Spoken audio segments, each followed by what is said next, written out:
Journal de la rédaction sur TV Fil 78, chaque soir de la semaine, 18 h pour la première diffusion.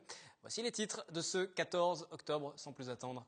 La Caisse primaire d'assurance maladie encourage le don du sang auprès de ses collaborateurs, mais aussi des entreprises. Sur les 3300 collectes mobiles qui ont lieu chaque année en Ile-de-France, 40% se déroulent en milieu professionnel. 2 semaines de défi et l'heure du bilan. 7 personnes travaillant dans l'une des 7 villes de la communauté d'agglomération de Saint-Quentin ont accepté de vivre sans voiture pendant 2 semaines. Résultat de ce test mené dans le cadre de la Semaine européenne de la mobilité. Le festival Science en Bobine, 10e édition en France, et dans le département également des projections de documentaires, de films afin d'engager le dialogue entre chercheurs et citoyens. Invité Patrick Pénicaud, président de l'association Filia en charge de l'organisation. Et cette information, pour débuter ce journal, elle concerne Versailles qui pourrait recevoir l'une des nations qualifiées pour le prochain Euro de football, l'Euro 2016. La compétition se déroulera en France dans un peu moins de 2 ans. L'UEFA vient de dévoiler une liste de 66 camps de base potentiels pour loger les joueurs, mais aussi leur permettre de s'entraîner. Le stade Montboron, le Trianon Palace, la Cité Royale ne manque pas d'atouts. On se souvient que pour le Mondial de 98, Pays-Bas et Allemagne avaient déjà été reçus ici. Dans la liste dévoilée par l'UEFA figure aussi une autre ville des Yvelines, Croissy. Pour la décision finale, il faudra encore patienter quelques mois, voire quelques années encore.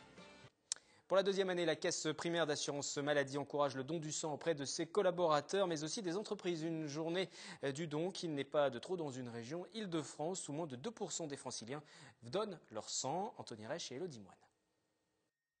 Cette fois-ci, ces donneurs n'ont pas eu à se déplacer. Les infirmières sont venues dans leur entreprise. Pour la 2e année, la Caisse primaire d'assurance maladie des Yvelines encourage ses salariés à donner leur sang.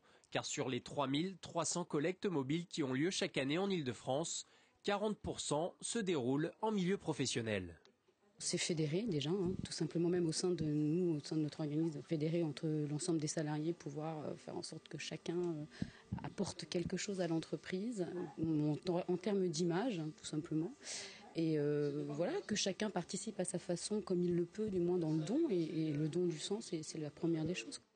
Dans la salle d'attente, chaque futur donneur remplit tout d'abord un questionnaire avant d'être reçu par un médecin pour un entretien qui lui autorise ou non à donner son sang. Et pour Jessica, salariée d'une entreprise voisine de la CPAM, c'est une grande première. Parce que j'ai envie d'aider, si ça peut servir, voilà, autant aider les autres. C'était l'OCA, c'était juste à côté. C'est sûr, j'ai passé le pas maintenant, donc j'ai qu'il faut attendre 2 mois pour les prochains coups, mais sans problème. Et pour cette première fois, Jessica a donné 480 millilitres de son sang, le maximum. Mais en Ile-de-France, les stocks sont en baisse constante, notamment après la période estivale. Avec 1,8% de donneurs, l'Ile-de-France est le plus mauvais élève du pays. Pour que les stocks soient à un niveau satisfaisant, il faudrait 10 000 dons quotidiens.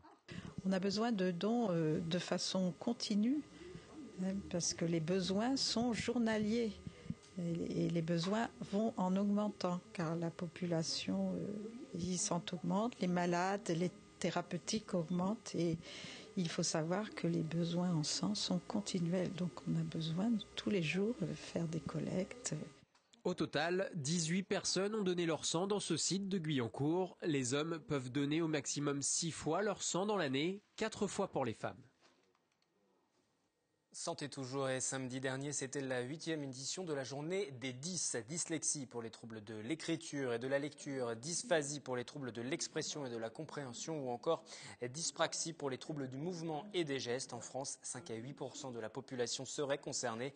L'association élancourtoise AP10 78 a donc organisé dans ce cadre des rencontres avec des professionnels de santé et proposé également d'écouter quelques témoignages. Ça me crée des gros problèmes, par exemple, au niveau de l'écriture, de la rédaction, de la concentration trop longue en réunion, la prise de notes, par exemple. L'autre jour, j'écrivais une phrase et la fin, c'était « mais il y aura », et au lieu d'écrire « mais », j'écris « ami », c'est-à-dire les mêmes lettres, mais complètement tout mélangé. Donc ça peut poser des gros problèmes dans la vie professionnelle, ouais. Ils sont assez isolés, ils sont en général 1 à 3 par classe maximum. Et donc, ils se croient seuls au monde à avoir ce trouble. Dans les entreprises, pareil, ils sont assez isolés. Quand ils trouvent le moyen de rejoindre d'autres personnes qui sont comme eux, ils se disent « mais c'est pas si rare que ça, finalement ». Économie et le Crédit Agricole qui s'agrandit à Saint-Quentin en Yvelines. Son nouveau bâtiment baptisé Alsace va s'installer au cœur d'un campus déjà bien fourni. Il sera dédié au pôle informatique de la compagnie. Et les effectifs vont tout simplement doubler. 5000 salariés. Le Crédit Agricole va donc devenir le deuxième plus gros employeur de l'agglomération de Saint-Quentin. Ce sera à l'horizon 2016. Florane Parfait et William L. Alsace, c'est le nom de ce nouveau bâtiment. Une référence à un ancien président du Crédit Agricole, il viendra s'ajouter au bâtiment Provence, Champagne et Languedoc sur le campus de Saint-Quentin. 20 000 m² disponibles pour 2500 à 3000 collaborateurs de plus dans le pôle paiement. Il regroupera de nombreux métiers de l'informatique.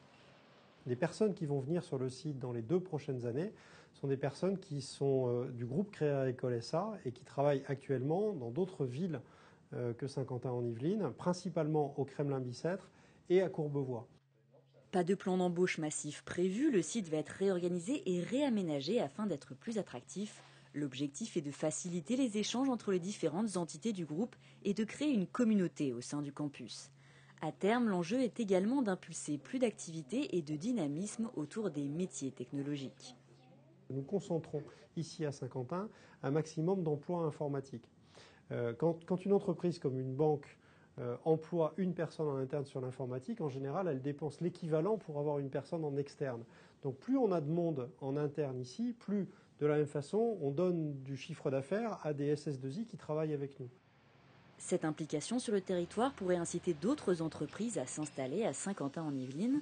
Si depuis 10 ans, le nombre de mètres carrés de bureaux sur le territoire est en constante évolution, les constructions neuves et restructurées ont-elles diminué de moitié depuis 2007.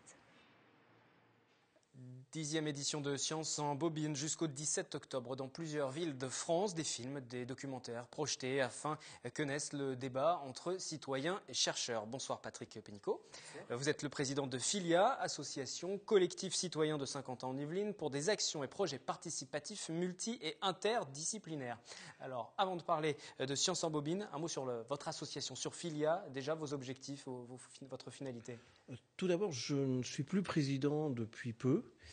J'étais coprésident et cofondateur. Ça regroupe 3 associations et une personne qui est issue du marketing industriel. 3 associations de Saint-Quentin-en-Yvelines.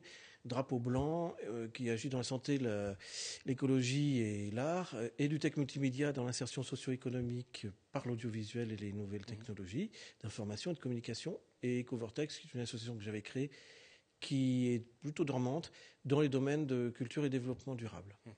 La finalité, le but? La finalité, c'est de mettre en valeur de l'existant vertueux et heureux, c'est-à-dire dans les logiques écologiques, sociétales, économiques et solidaires, culturelles et artistiques, créer des synergies entre les structures, les individus et les entreprises et les collectivités et accompagner ou faire surgir des projets.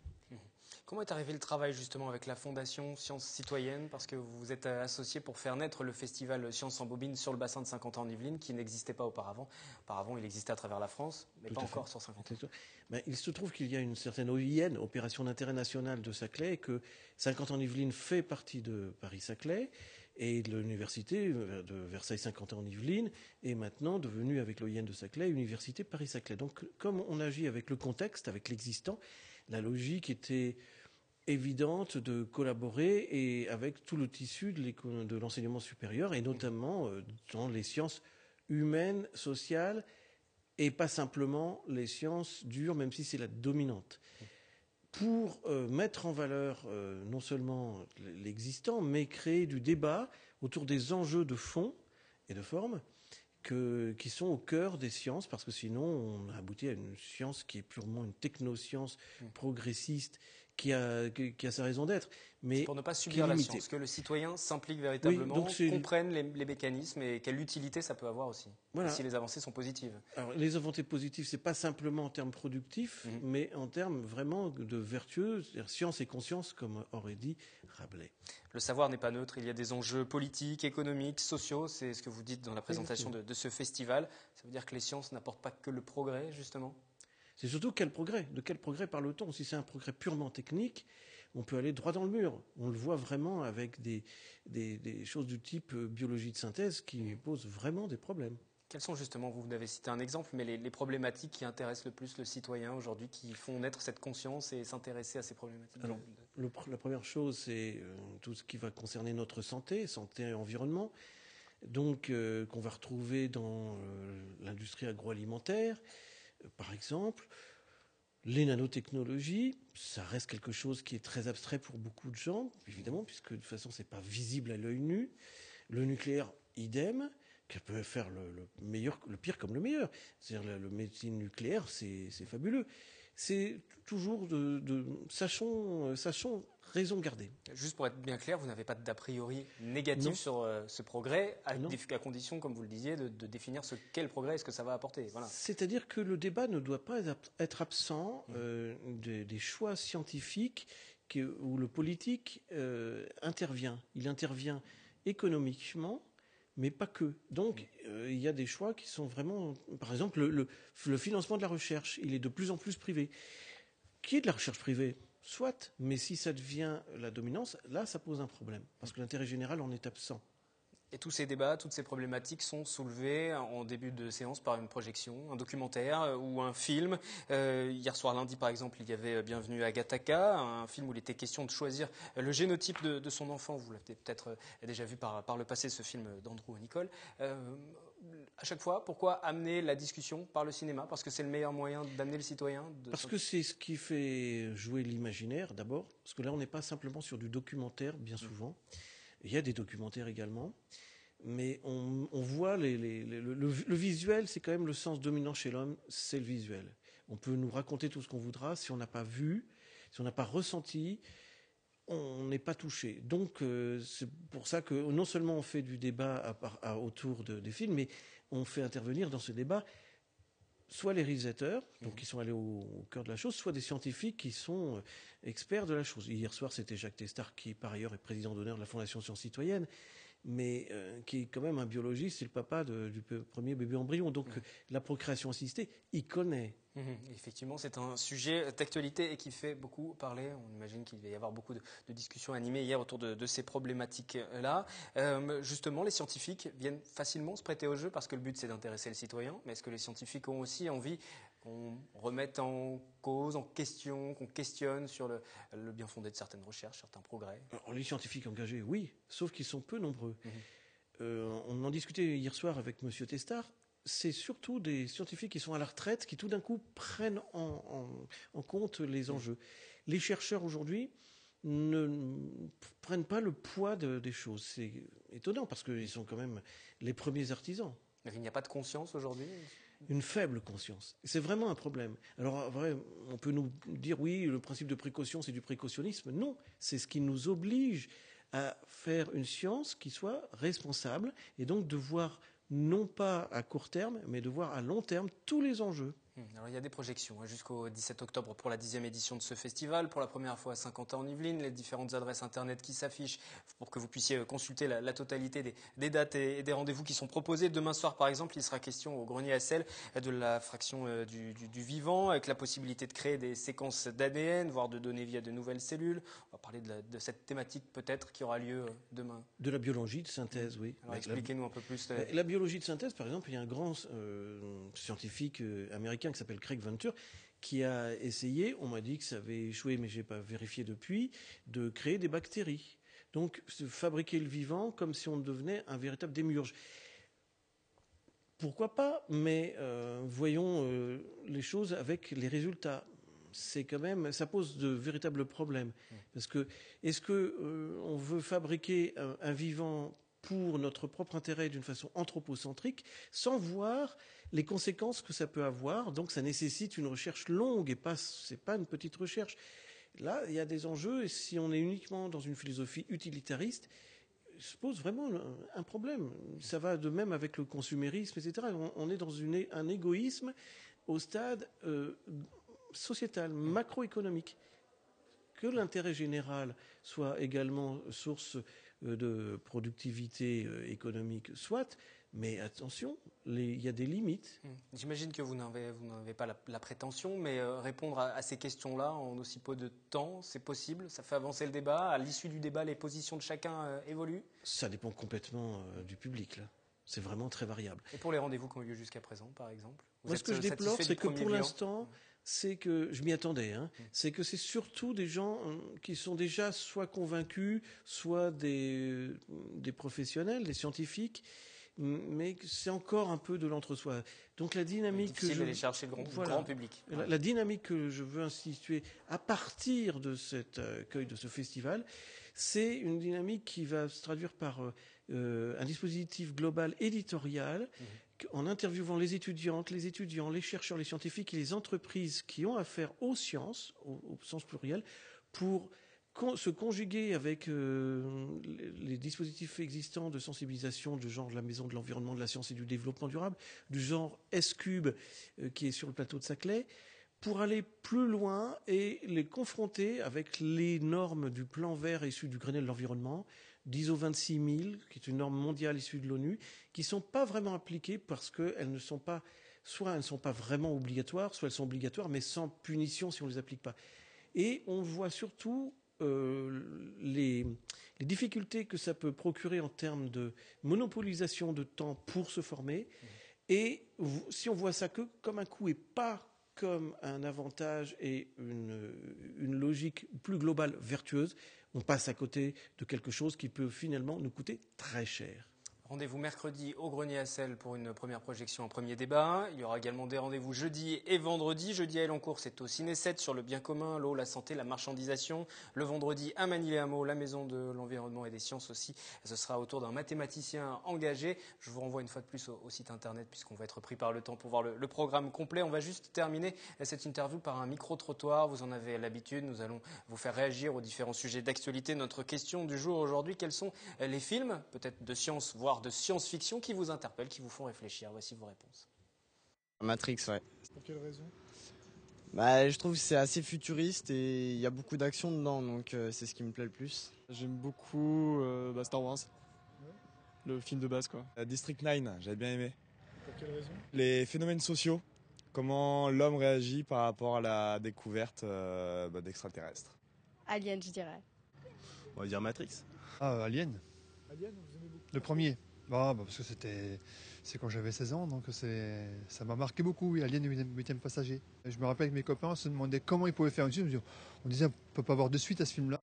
On est plus dans la science-fiction, dans la science à proprement parler. Ceci dit, ce sont des films qui appellent aussi à la réflexion. C'est positif, ça va dans cette démarche-là, des films comme Matrix, par exemple. Hier, le film Bienvenue à Gattaca est un film méconnu et superbe comme film, avec en plus Uma Thurman, donc ça n'enlève rien au charme du film. Absolument.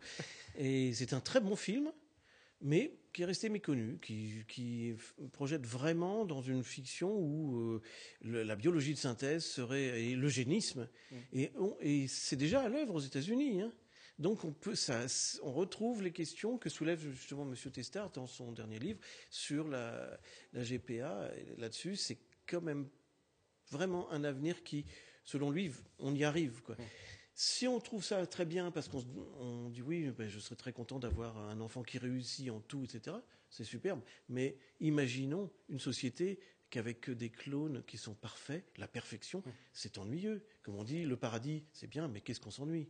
Réfléchir sur la science et s'impliquer en tant que citoyen, c'est le but de ce festival Science en Bobine. Merci d'être venu en plateau, Patrick Pénicaud. C'est jusqu'au 17 octobre. Rendez-vous mercredi à Trappes, jeudi à Elancourt, encore vendredi à Manille-les-Hameaux.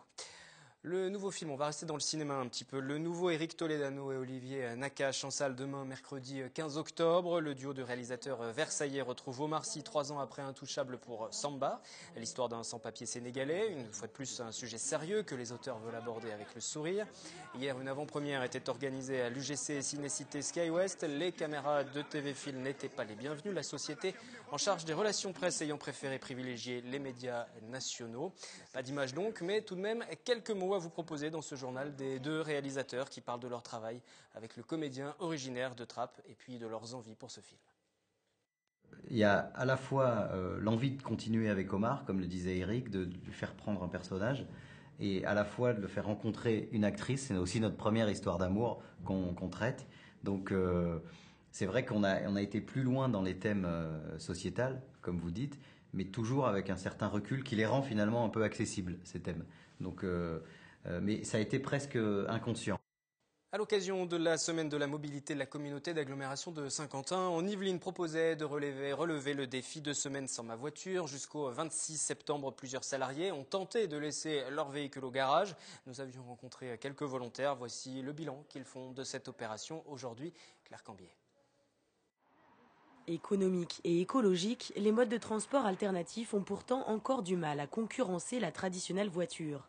Pour se motiver et sauter le pas, Jean-Pierre avait profité d'un défi lancé par la communauté d'agglomération de Saint-Quentin, 2 semaines sans ma voiture.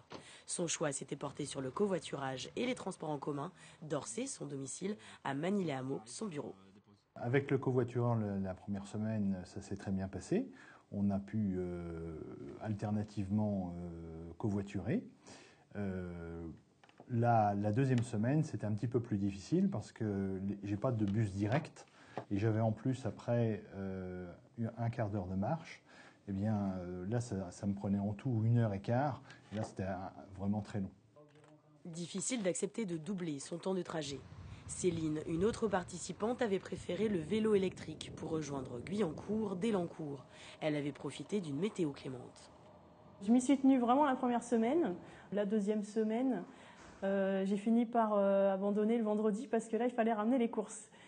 Et la première semaine, c'est vrai que j'étais allée faire les courses à pied. Et la deuxième fois, je me suis dit non, cette fois, je prends la voiture. Un petit écart qu'elle a creusé aujourd'hui, Céline a repris la voiture car elle n'a plus accès au vélo électrique qui lui était prêté le temps du défi. Le pool de vélos qu'on a actuellement dans mon entreprise, en fait, on a le droit de l'utiliser que pendant midi. Alors j'essaye de militer pour qu'on puisse les utiliser le soir pour rentrer chez nous. Ça a l'air d'être en bonne voie. Et je pense qu'effectivement, s'ils sont à dispo, moi je les utiliserai 1 à 2 fois par semaine. Jean-Pierre n'a pas complètement changé ses habitudes non plus. C'est au volant de sa voiture que nous l'avons retrouvé. Cette semaine, mon covoitureur est en déplacement. Et puis la semaine prochaine, on reprendra le covoiturage. De nouveaux défis devraient être lancés à plus grande échelle dans les entreprises de Saint-Quentin-en-Yvelines. Et Jean-Pierre compte bien en faire la promotion.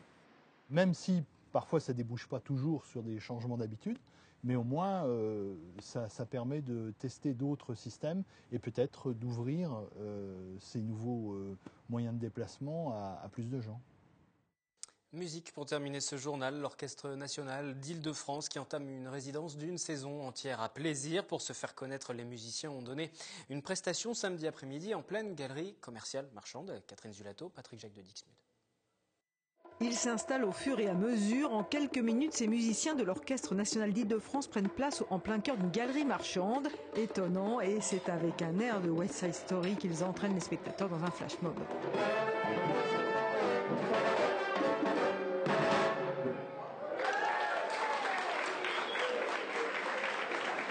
Venir perturber les gens dans leur quotidien, c'est vraiment ça l'idée, et de leur rappeler que la musique, ils l'entendent partout dans les films, ils l'entendent dans un univers, mais qu'il est bien de venir aussi au concert. Même ne serait-ce que 4 minutes de jeu, il y a un travail considérable de chacun des instruments et ensuite des instruments tous ensemble, des instrumentistes, pour pouvoir préparer ce mini-concert.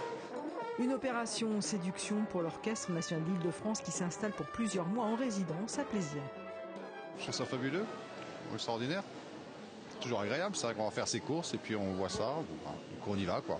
J'aurais aimé que ça dure un peu plus longtemps et pouvoir découvrir d'autres styles musicaux. Je trouve ça super que l'orchestre vienne rencontrer tous ceux qui vont les écouter plus tard, donner envie. Je trouve ça génial, ce déplacement.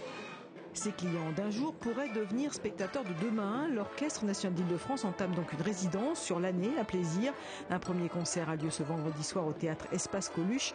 2 autres sont programmés jusqu'en mai 2015. Tout le monde pense que la musique classique, c'est vieillot, mais la preuve que non. Là, on vient de l'entendre dans ce flash mob, c'est tiré de West Side Story. Et la musique classique, pour avoir vu un nouveau public arriver en disant mais c'est tellement beau. La finalité, c'est vraiment d'amener un public qui n'irait pas de lui-même à un concert classique, de l'amener à découvrir la musique classique sous un autre jour, une autre vue, et d'autres oreilles surtout. Les 95 musiciens vont également proposer pendant cette année de résidence des ateliers de sensibilisation à la musique dans les crèches, les centres sociaux, les lycées ou même les lieux de santé. Une vraie immersion culturelle dans la ville. Le journal revient dès mercredi 18h pour un nouveau point complet sur l'actualité locale. Très bonne soirée.